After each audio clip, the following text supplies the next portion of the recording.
G'day guys and welcome, my name's Michael and I am the Dead Aussie Gamer, here to share with you my tips, tricks, ideas and strategies for playing and running tabletop role-playing games.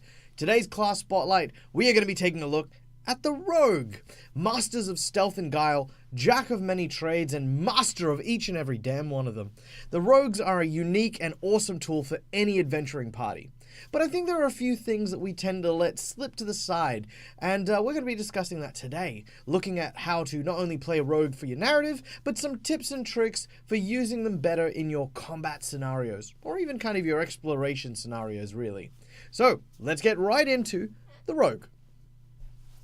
So the first thing I want to talk about is the preconception that all rogues need to be criminals. While playing a criminal-esque rogue is kind of cool and can be a lot of fun, especially when we have stories that involve our characters coming from the deep underbelly of the urban setting, where we had to grow up on the mean streets, doing whatever it takes to live free and die young and all that other awesome, cool criminal stuff, being a bad girl or boy. This is common for a rogue, and it's a great story, it's a fun story, but I think that rogues are a little bit more than that. Rogues are a specialist class, and that's that word there, specialist. This rings such a strong bell to me when I think of a rogue. Unlike a wizard who needs to study at a wizard's college and come from a background where they've done a studious amount of research in the arcane, or a druid who goes into the wilderness and communes with nature, or even a fighter or barbarian who have mastered the combating arts, a rogue is a specialist who have gained their abilities through skills and practices done in very common places. A rogue is an everyday hero that can come from anywhere. Your local baker, you're a farmer, a stable hand, an orphan on the street. All of these and more can take on the mantle of being a rogue and entering an adventuring world. For me, that's just a heroic adventure right out the gate. Someone who wasn't really happy with their lot in life and wanted to break free of it. This, for me, is that true sense of freedom I think rogues really have.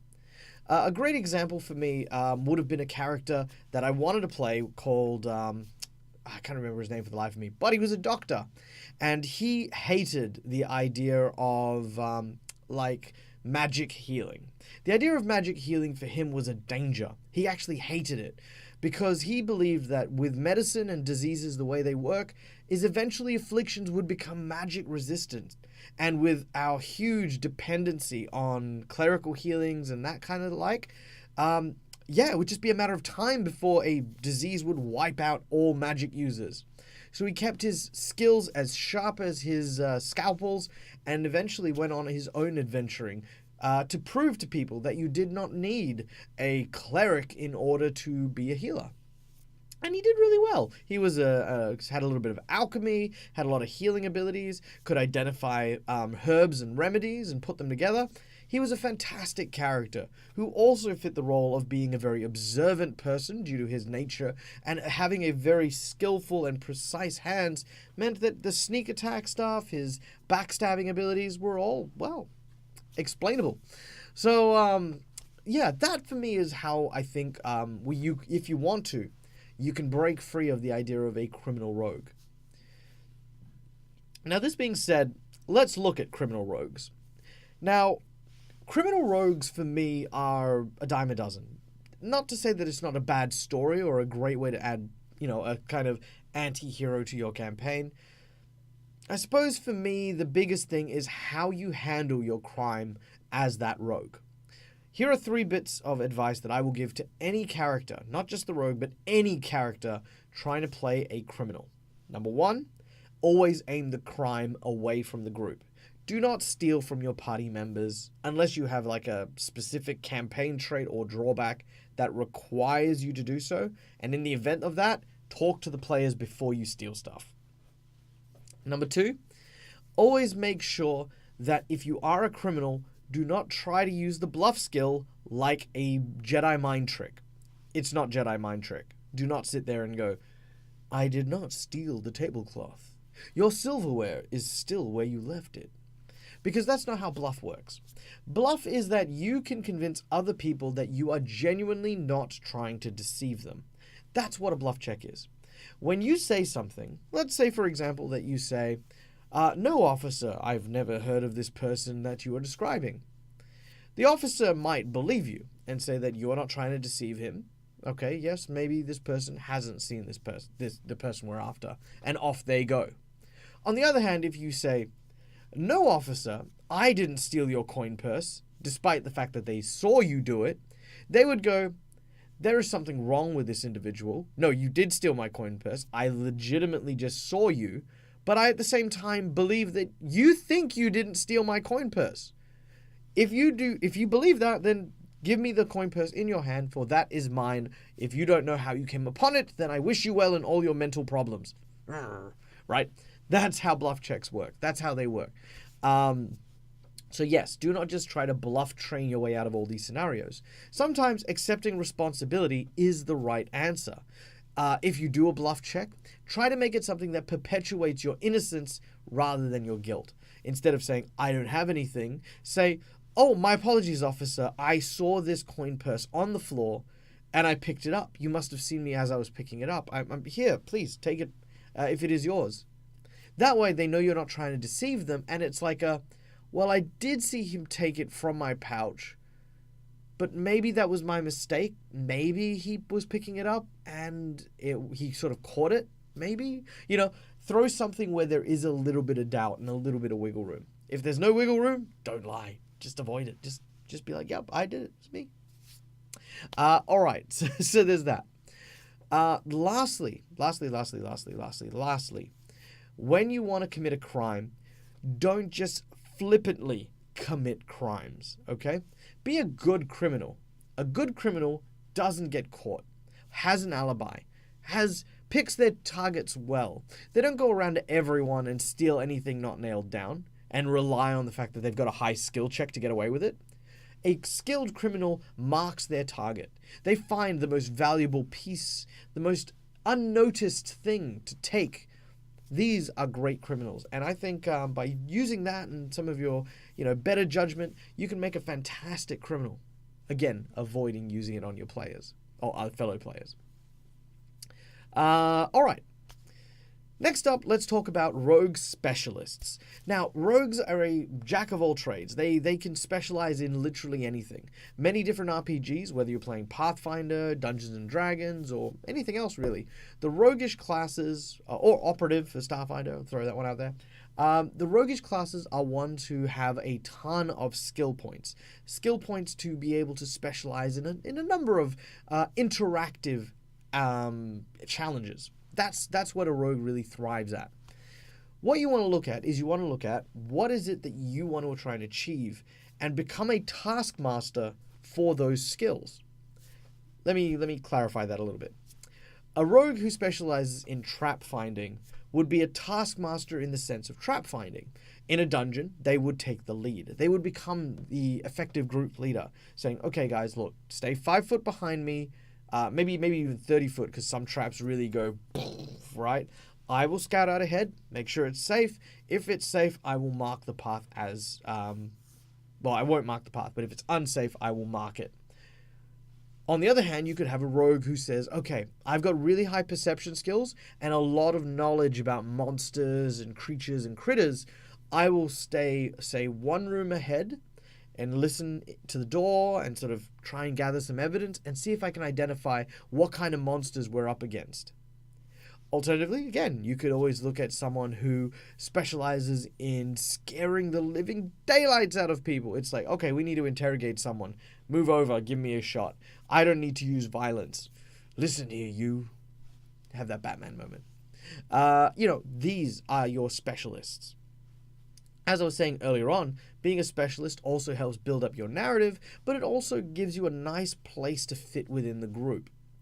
If you are traveling in a group with, say, a cleric, a fighter, and a paladin and a rogue generally don't go on well. Paladins being beacons of righteousness and law, while the rogue at the same time being a symbol of, ne'er-do-wellness and subterfuge and, downright mischief. They can kind of clash. However, if your rogue is a taskmaster of a particular thing, they can present themselves as valuable to the paladin by simply not appearing as a criminal. It could be like, yeah, my character is a locksmith. That's what I am. I'm a locksmith. If you ever need a lock kind of looked at or repaired, that's my speciality. And of course, we've seen a few jammed locks before, so naturally we know how to open up a couple of locks. Your paladin might turn around and be like, oh, you sound very suspicious, you. But if they never catch you stealing, and if really all you actually do is disable traps and disarm locks, well, there is a way you can fit together. Your character is in fact a trapper, someone who hunts creatures in the wilderness or other things. As long as the paladin doesn't perceive you as a criminal, you're gold. And you could use your skills speciality to help sell that ruse, or sell that truth, as it might be. Now, the other role that a rogue fits into is scout. Now, scouting is such a tricky thing. I've seen it so many times in so many different games, and it always goes the same way. I'm going to use my massive bluff check or my massive stealth check, and I'm going to sneak around into the next room. I'm then going to get in position and try to ambush whoever's in there when you all kick in the door, yada, yada, yada, yada, yada. If this sounds familiar to you, then you know that there are definitely times where the rogue tries this maneuver and gets clobbered to death by a Nightwalker who has the ability to see you bright as day, who happens to be hasted and turn you into a fine rogue paste. Yep, that happened. When that happens, you always want to make sure that your party is not too far away. One of the biggest things I can tell for rogues who are on a recon mission is never be more than one round away from your allies. The game is not about any one individual and their exploits, it's a team effort. And as a rogue, you need to make sure that you rely on that team. If you're the only one able to stealth, then, make sure that your party knows what you're doing. Communication being the key here. If you need to have the whole group stealth, help out someone who might be traveling in full plate. Or, maybe help by making a distraction so that they can sneak a lot easier. You being able to escape and move through the area without being detected is a godsend for the group at times, and you need to be able to help the group rather than simply go it on your own. As you can imagine, there are also some scenarios where you think, hey, what would be a really cool idea? Let's reconnaissance the whole dungeon and then come back and let the group know. While you might be skilled at that, while you might be able to do that, at the end of the day, it ruins the surprise. And this, I think, is coming from the heart of every GM I've ever come across. If you are a rogue and you are really skilled at stealth and you have the invisibility spell and you can get away from things like that, don't try to map out the entire scenario or the entire encounter and then come back to the group and ruin everything. It's not that it ruins everything, it's more that sometimes as a GM you want to have those surprises, you want to have those sudden gasp moments. And those are great. But if you do that all on your own, then the rest of the group don't really get to experience that. And that can kind of be a shame. So remember that when we're looking at reconnaissance. Recon well, but allow for some failure. Allow for some surprises to really engage and captivate your group. Now, the last thing I want to talk about is combat. Now, combat for a rogue is very versatile. Honestly, I think you can play a two-handed, mace-wielding rogue who just goes up and beats the ever-living snot out of people. Absolutely. They don't have to be these knife-wielding, dagger-throwers, hidden crossbows, poisoned arrows. They don't have to be that. They can be. But for me, what you want to look at when you are playing a rogue is something that communicates you. Excuse me. Something that communicates your upbringing. Were you a knife-wielding, sort of shiv-wielding kind of orphan in the streets? Were you a former cleric who got excommunicated and you still carry the weapon of your god with you to kind of remind you that even if you're not part of the church, even if they didn't understand you, you still have some pride about you? Do you have a massive scythe because, of course, you are a dying, creepy monster with a gloomy face? Whatever type of rogue you are, your combat should reflect the type of character you are. If you're a sniper, play a sniper. Don't worry about, how hard it is to snipe or all the little ins and outs of that. If you want to play that. But then embrace it, Don't try to go for the most effective thing. A lot of rogues, two-weapon fighting with a rapier in one hand and a dagger in the other.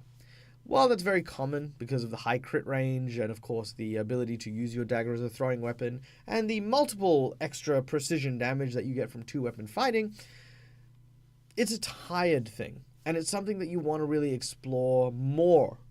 Because you as a rogue can do anything. You're a scrapper. You're a combatant. You might not be as good as the fighter, but when you support your team in combat, your contribution is second to none. And I honestly think that rogues make the best type of combat support class. So that's what I think. If you get a chance to as well, I always recommend hit and run tactics. Absolutely hilarious. Because some people forget that creatures don't heal between fights. So if you get the chance to, dagger, dagger, dagger, dagger, dagger, stealth. And then come back and deal with that later. That's a lot of fun. It's one of the things that I've had probably the most fun playing when I've played a rogue in the past. So there you go. All right. Well, that pretty much covers my class spotlight on rogues. What kind of rogues have you come across in your campaigns? Do you play stealth rogues? Do you play sniping rogues? Dagger wielders? Or something a little bit more exotic? Let us know in the comments below because I love chatting about these type of characters. In fact, because I actually get to play so few games, I want to really explore so many different classes. But when it boils down to it, I gotta say this. The rogue has a very special place for me because my very first character was indeed a rogue. I made a disguise specialist drow. Then I realized that disguising yourself doesn't really help you when an anti-paladin puts his boot through every encounter that you happen to come across. So it was a very short-lived character, but a near and dear character to me. So let me know about yours. What kind of rogues do you guys play? What do you enjoy? Till next time, guys, as always, from me to you, game hard or die trying. Oh, and of course, all the other stuff. Leave a like, leave a subscription, go visit all our stuff, etc., etc., etc., and we'll catch you guys next time. Bye-bye!